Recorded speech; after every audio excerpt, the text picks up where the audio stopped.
Advocate है और मेरी अधिवक्ता समाज इस बार किसके साथ? बिल्कुल बिल्कुल अधिवक्ता समाज है तो देखिए बीजेपी के साथ। बनारस में बहुत विकास हुआ है। बनारस की विकास के विषय में कोई टिप्पणी नहीं की जा सकती। अच्छा खासा विकास हुआ है। लेकिन अभी बात करी हमने काफ़ी लोगों से तो वो तो कह रहे परिवर्तन देखने को मिला। नहीं उसी तरह कर रहे हैं लोग। हाँ कई लोग ये भी कह रहे हैं कि मोदी जी तो गुजरात से आए हैं, जो यहाँ के मौजूदा कैंडिडेट गठबंधन के वो तो लोकल के, इस बार हम उनको लोकल का 3 बार से मोदी जी यहीं से लड़ रहे हैं।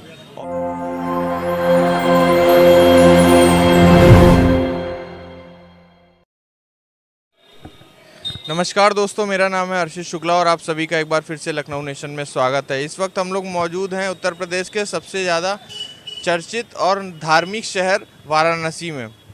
इसे कई नामों से भी जाना जाता है। इसे महादेव की नगरी, मोक्ष की नगरी और काशी विश्वनाथ की नगरी भी कहते हैं। तो यहाँ की जनता से बात करेंगे। यहाँ पे 7वें चरण और आखिरी चरण में यहाँ पे चुनाव होगा, तो यहाँ की जनता से बात करते हैं और ज़मीनी स्तर पे क्या उनके चुनाव को लेकर उनके क्या मुद्दे हैं जानने का प्रयास करते हैं।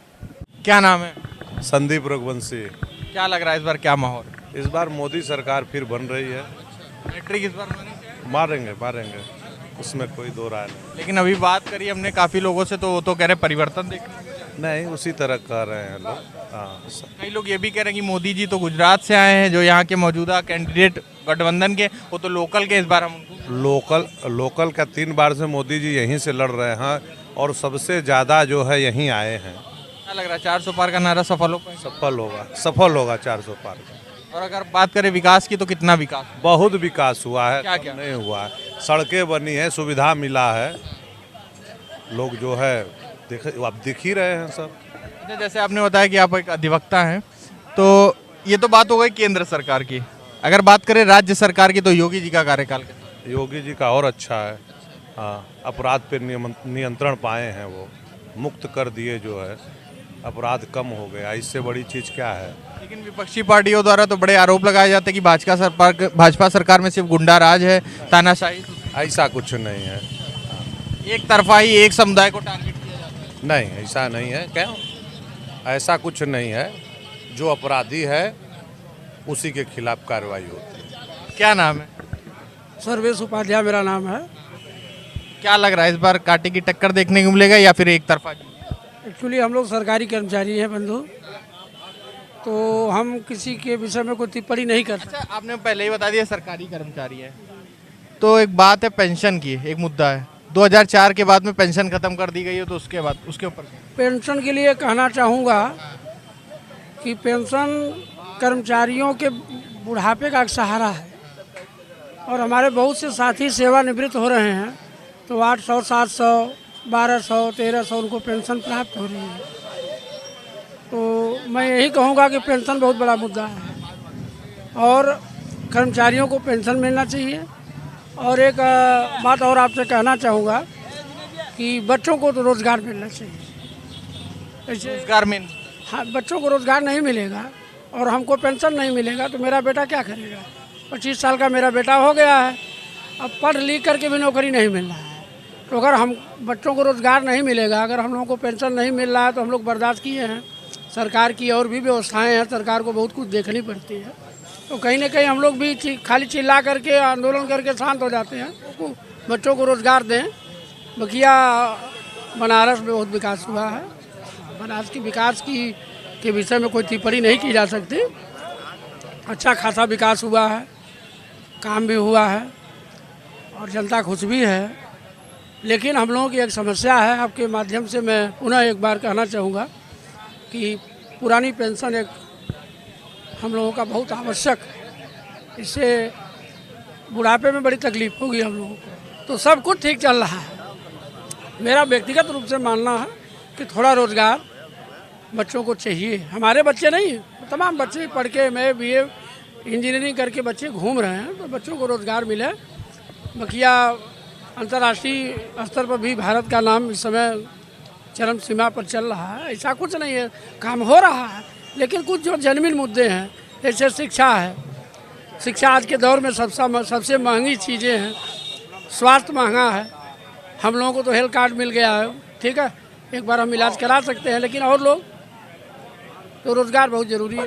राष्ट्र सुरक्षा सर्वोपरि। बहुत बड़ा मुद्दा है। हम झेल सकते हैं, 10 दिन बिना खाए रह सकते हैं, लेकिन देश मेरा सुरक्षित रहना चाहिए ताकि हम सांस खुले हवा में सांस ले रहे हैं। अगर देश हमारे सैनिक हमारी रक्षा करना तब ना। कितना खर्च हो रहा है सैनिकों पर, होना भी चाहिए। जन्मी न है, बस सिर्फ थोड़ी सी नौकरी, थोड़ा रोजगार बच्चों को मिल जाए। क्या नाम है? मेरा नाम अजय कुमार सिंह एडवोकेट है और मेरी अधिवक्ता समाज इस बार किसके साथ? बिल्कुल बिल्कुल अधिवक्ता समाज है तो देखिए बीजेपी के साथ, लेकिन कष्ट के साथ है। कष्ट ये है कि वो कभी भी आज तक इनसे अपेक्षा था और आज तक कोई ये सरकार ने, मोदी योगी सरकार ने, चूँकि उत्तर प्रदेश से हम लोग आते हैं इसलिए हम योगी की बात करेंगे, योगी सरकार ने कभी अधिवक्ताओं का ध्यान नहीं दिया। आयुष्मान योजना से हम लोग वंचित हैं, जबकि हमारे यहाँ बहुत से अधिवक्ता जो है असक्षम हैं। सभी की बात नहीं कर रहे, लेकिन कुछ असक्षम है, तो ये इनके लिए ये योजना लागू होनी चाहिए, पहली बात। दूसरी बात पेंशन योजना, क्योंकि बहुत से अधिवक्ताओं असक्षम हैं, प्रैक्टिस छोड़ दिए, इनकम का कोई घर में जरिया नहीं है, पेंशन एक रहता तो उनको सहारा रहता। और सी जैसे मूलभूत योजनाएं हैं जो आती हैं पूरे प्रदेश के लिए, उसमें अधिवक्ताओं को वंचित किया गया है।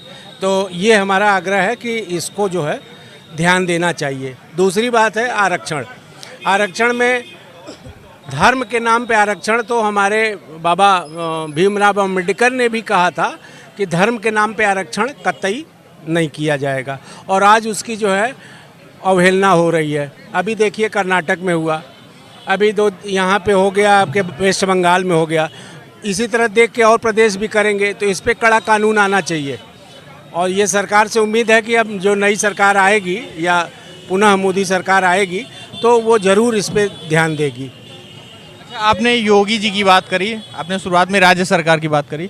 अगर राज्य सरकार में बात करें, जैसे आपने बताया एडवोकेट हैं आप, तो कानूनी व्यवस्था पे क्या कहना है? कानूनी व्यवस्था ठीक है, अपराध बहुत से कम हुए हैं। टैक्सेशन हमारे जीएसटी का, चूँकि हम लोग प्रैक्टिस इनकम टैक्स और जीएसटी करते हैं, तो जीएसटी में कलेक्शन बम्पर हो रहा है, उसमें कोई कमी नहीं है। अपराध चोरी जो हो रहा था व्यापारियों में, वो काफ़ी कम हो गए हैं, और ट्रांसपेरेंसी है और ऑनलाइन के वजह से वो सब पे रोक लगा है। लेकिन इसको थोड़ा सा और बृहद में रिलैक्सेशन करने की ज़रूरत है। जैसे सरकार जो संशोधन कर रही है वो चोरों के हिसाब से कर रही है, ईमानदार व्यापारियों के हिसाब से एक्ट में संशोधन होना चाहिए। सबसे बड़ी बात है, जो कमाऊ बेटा होता है उसका लोग ध्यान नहीं देते हैं, हमेशा नालायक बेटे का ही ध्यान देते हैं। वही सरकार द्वारा हो रहा है। अगर गवर्नमेंट में जो टैक्स अधिक दे रहा है, जो व्यापारी दे रहा है, तो सुरक्षा या व्यवस्था या रिलैक्सेशन उसकी करिए, न कि जो चोरी से कर रहा है आप उसके लिए रास्ता निकाल रहे हैं। यही हो रहा है जीएसटी में, उनको सुविधाएं कम मिल रही। तीसरी और सबसे बड़ी बात है, जो लोग बहुत कम लोग उठाना चाहते हैं, मोदी जी, योगी जी जिस स्वभाव के हैं और जिसके लिए ये जाने जाते हैं, वो सबसे बड़ा बात है ईमानदारी। और ईमानदारी में ये होता है भैया कि ये लोग समाज सेवक हैं, और जो पेंशन इन लोगों के लिए लागू होता है, सुविधाएं जो लागू होता है, तो या तो सुविधा ले लें या तो पेंशन ले लें। सुविधा भी लेते हैं 5 साल और 5 साल बाद पेंशन भी लेते हैं। तो ये पेंशन योजना इन लोग को बंद करनी चाहिए, स्वयं का, नेताओं मंत्रियों का, क्योंकि बहुत ज़्यादा पैसा भैया जो है इस क्षेत्र में जा रहा है।